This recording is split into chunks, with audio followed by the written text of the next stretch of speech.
About 32 years ago, I was a young businessman looking to make a name for myself. I was eager to get ahead in life and grab hold of that elusive beast we call the American dream. I was hired at a mid-sized firm that specialized in marketing for smaller internet-based companies, what most people refer to as the dot-com boom. I knew where this landscape was going, and I couldn't get enough of the potential I saw for my career. We were in an older building on Wabash Street in Chicago, known as Jewelers Row, and is one of the older parts of the Loop in downtown Chicago. The building was not the prettiest in the skyline. Nonetheless, I was now working in one of the most up-and-coming industries in one of the most prestigious cities in the world. Our building still had a manual elevator. The building was going through a remodel, and it seemed as though they were going to start putting in self-use elevators. There was one lone operator left. It was strange. Most of the time I figured they rode with you, but that wasn't the case. During busy times, he ran 2 or 3 lifts at a time, sitting at a station and taking them to the proper stops. I'd assumed he'd memorized some of the faces with what floor they were on, as he seemed a little seasoned. As I went up to him, I asked for floor 8. He stopped with a brief pause, held up one finger, and sent up a lift full of older men in suits. I was the lone rider on my lift. He told me he'd ride with me because he enjoyed getting to know his tenants in the building, especially someone as young as myself. The elevator had a chill to it. I figured that there were drafts from the old elevator shaft, but it felt significantly cold seeing that it was August and I was wearing a suit jacket. The lift itself was incredibly slow. By the end of my business career, I had ridden in lifts that would go 40 stories in 30 seconds. That old elevator was moving at maybe a floor per minute. Maybe it just seemed that way because of my nerves. The old guy's name was Miko, and after a bit of conversation I noticed that he had a faint European accent. He asked how excited I was for my job, some general questions like my education and so forth. I kept tripping over my words, partially due to adrenaline, partially due to the chill inside the lift. Around the time we got to the 6th floor, Miko said something that stuck. His eyes changed. I don't know how to describe the change. They didn't dilate, change color, or gloss over. Suddenly, Miko seemed as if he was focused on something 1,000 miles away. He said, "Work hard and learn as much as you can. You're going to be thrust into a much larger role, much faster than you anticipated." Somewhat taken aback, I asked him to clarify. That's when he reached out and touched my wrist. He didn't grab it. It was as if he was feeling for my pulse. He told me, "Your boss is going to die of a massive heart attack in the office. Nobody will be able to save him. They're going to look at you as a replacement." At this point, I did become sufficiently freaked out. I didn't even know who my boss was. I didn't even know how long I'd be at that job. I stuttered, tried to nervously laugh it off. The last words I heard Miko speak that day were, "Nothing matters, he's already mine." The elevator doors opened as a whoosh of warm air hit my face. Miko politely tipped his hat and nodded. I went to the bathroom and splashed some water on my face. I figured it was cold sweats, but my cheeks actually felt cold to the touch, as if I'd been playing pond hockey in the middle of winter. I brushed everything off. I had too much to think about before starting my first day. Far too many impressions to make. I entered that door and my life was never the same. The people welcomed me in a warm fashion. There were a couple new people starting the same day, so everything began with a meet and greet breakfast with the staff. I met a few of my bosses and a couple of the people near my desk. One of the assistants to my second-tier boss sat across the way from me. She later turned out to be my wife. My deskmate turned into one of my closest friends. He was the best man at my wedding. This job was more than a job. It was the biggest component of my life in my 20s. I owed everything to that job. Now you can see why that weird conversation with Miko stuck with me, right? I didn't see Miko again. Not on the old elevators or the new ones. I figured maybe he had creeped out a couple other people and got fired. Maybe he took a long vacation. Hell, he seemed old enough to retire. Maybe he was playing one last prank on a fresh young pup in his building before sailing off into the sunset. I was wrong. Dead wrong. About 3 years into my career, a couple of my projects had been major hits. I advised an investment into a small and fairly unknown domain company. They made it easy for businesses to purchase a domain to start their own websites and company handles. That business later turned into GoDaddy, but that's a different story. I was red hot. I was picking the right investments. I was already completing projects way ahead of schedule and helping the company rake in the cash. I'd already proposed to my bride-to-be. We were planning on using my bonus to cover the wedding.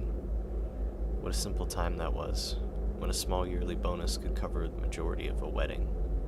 I digress. I swore I caught a glimpse of Miko one morning. Just as the elevator doors closed, I thought I saw his grizzled jaw and dark eyes trying to catch the door from about 10 feet down the hall. I didn't hold the door. Nobody really does that. Besides, I had a meeting. I checked my watch as the lift climbed. 4, 5, 6. You should have held the door. I turned around quickly. It was that faint European accent. I swear it was his voice. I noticed the hair on my neck standing up with a slight chill. I was scared to turn back around to face the door. I could feel somebody standing there. I clenched my jaw, swallowed, and turned around. The elevator hit floor 8 and the doors opened. Nothing. Nobody. Nada. Crazy. You're going crazy. It's what I told myself. It had been a lot of late nights and you're just losing it. I mentally buckled down and headed into my meeting. I was third to give up my presentation. My best friend was giving the initial warm-up. My boss was addressing budgetary constraints, and I was going to close the investment by outlining the big picture sales. I never got to close the sale. The only thing that closed that day was my boss's left anterior descending artery, also known as the Widowmaker. He grasped his chest in the middle of a sentence, dropped to a knee, and was dead before the medics arrived. He was 37. As the medics wheeled out the body on the gurney, I couldn't help but notice the elevator. It was the exact same lift I used on my first day, when Miko gave me that 1,000-yard stare and told me exactly what would happen. The second half of his prophecy came true a couple days later, when I was promoted into the vacant position. I didn't want it, but it was sort of forced on me. I was planning on a wedding and didn't need the extra stress, but I really didn't get a say. My second run-in with Miko was about 12 years after my promotion, 15 years entirely after a first and only real meeting. Same building, newer office, much different staff. My wife was now a stay-at-home mom with our 2 kids. My best friend had taken a job at a sister office of our company in New York City. Things had changed. I was the old-timer in the office. My hair was starting to show bits of silver. My dress code was a little more lax, and my bag was much more worn down. I caught my elevator and was lucky enough to get one alone. Those few minutes of quiet in the morning are a blessing. If you've worked in a big city, you understand. We were now on the 19th floor. Growth in the company got us a much larger space, but the longer ride up got old every now and then. Right as the doors close, the small jolt of the elevator buckles my knees. I get that instantly familiar cold rush around me. I look to my right, and there stands Miko, not a day older than he was 15 years ago. I can see my breath as I'm trying to wrap my mind around everything that has happened within a matter of seconds. With almost no transition, Miko is staring directly into my eyes, but seems to again be looking through them. He says to me, "Answer that phone call today. It'll be the last one you get. He's already mine."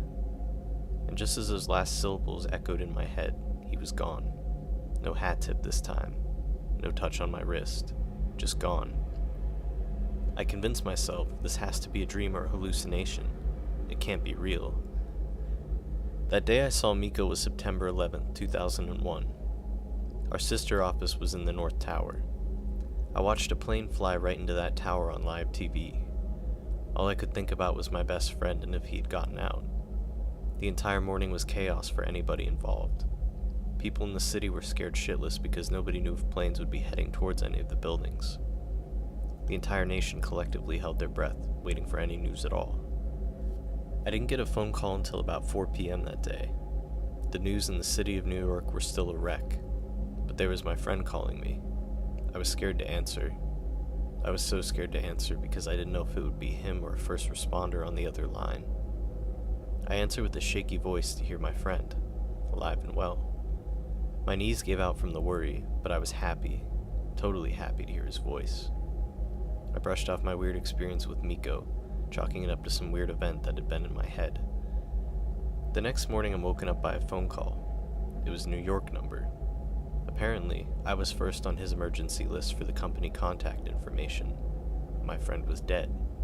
He had gone home, fell asleep, and the stove burned his house down.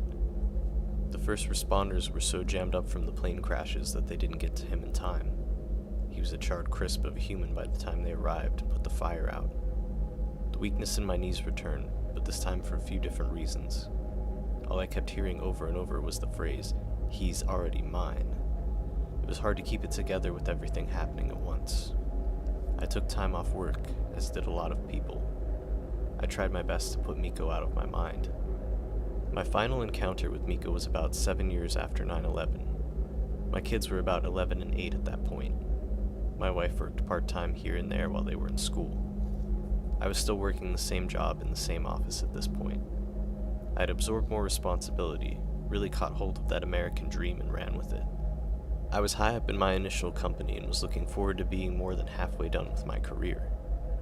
I walked into my building with a cup of coffee, stepped into the elevator, and felt a chill. This time, I knew I wasn't dreaming. I knew who would be standing next to me. I didn't even look. I could smell him next to me, a faint mix of body odor and rain.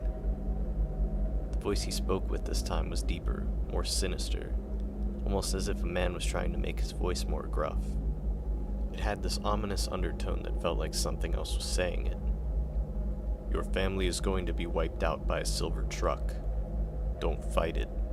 They're already mine." Followed by this sick laugh, as if a threat to my family was a fucking game. I got off the elevator and instantly called my wife. "Honey, do not send the kids to school. Do not go to work. All of you stay home. Don't question me, just please do it. Whatever you do, don't leave the house. I'm catching the next train home and we will all just have a family day together." I don't dare get in another elevator. I was tired of prophecies and chilled air and fucking European accents. Our office had moved again to the 8th floor, where everything started. The stairs weren't an issue at that point. 8 flights was worth it to never hear that voice again. I caught a train home by the skin of my teeth. In a half hour I'd be home. It'd be okay. I get off the train, drive furiously back to my house, pull in the driveway and breathe a sigh of relief. Miko wasn't going to predict anything else. The next 5 seconds played out in slow motion. I heard the throttle of a deep engine. I heard some squeals from tires. I turned in time to see a silver Ford F-250 pickup truck smash into the side of my house. The truck had jumped the curb and the throttle was pinned down. The truck had hit going close to 50 miles per hour. My jaw dropped. I instantly went to check on the driver.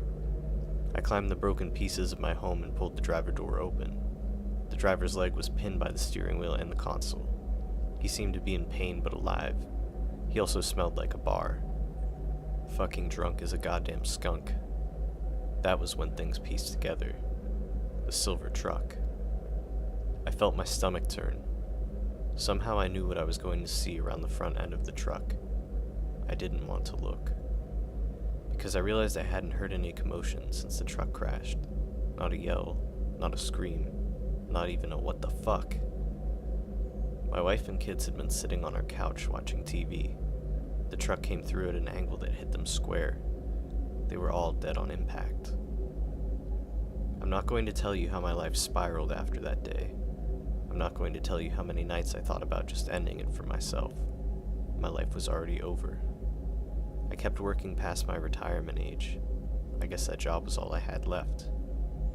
It was that last glimmer of what my life once was. I didn't handle big cases anymore. I doubt I did much of anything. The company just couldn't fire me or force me to retire. I was a glorified paper pusher, a shell of my former self. The reason I'm writing this now is because this is most likely my last day here. I'm not coming back to work tomorrow. I'm bringing my stuff back to my apartment. I'm checking out. This morning I saw Miko again. I felt the chill, but I didn't care. I vaguely listened to him.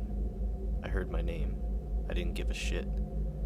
I let him tell a vague story of how I'd die. He told me not to fight it. I interrupted him before he had a chance to finish. I won't fight it, I told him. I'm already yours.